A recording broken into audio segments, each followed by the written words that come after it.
بسم اللہ الرحمن الرحیم۔ السلام علیکم ورحمۃ اللہ وبرکاتہ۔ اہم امور پر مشتمل جامع حدیث۔ رسول اللہ صلی اللہ علیہ وآلہ وسلم نے ارشاد فرمایا، طہارت ایمان کا نصف حصہ ہے۔ الحمدللہ کہنا اعمال نامے کو نیکیوں سے بھر دیتا ہے۔ سبحان اللہ اور الحمدللہ کہنے کا اجر زمین اور آسمان کے خلا کو بھر دیتا ہے۔ نماز منکرات و بےہودگی سے بچا کر ہدایت کی رہبری کرنے والا نور ہے۔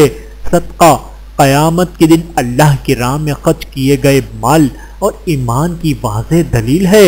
صبر یعنی قرآن و سنت پر ثابت قدم رہنا روشنی ہے، اور قرآن یعنی عمل کرنے کی صورت میں تمہارے حق میں یا عمل نہ کرنے کی صورت میں تمہارے خلاف گواہی ہے۔ تمام لوگ صبح صبح اپنے کام پر نکلتے ہیں اور اپنے نفس کا سودا کرتے ہیں، بس کوئی تو اپنے نفس کو جہنم آزاد کرنے والا ہوتا ہے اور کوئی اسے ہلاک کرنے والا۔ بحوالہ صحیح مسلم حدیث نمبر 556۔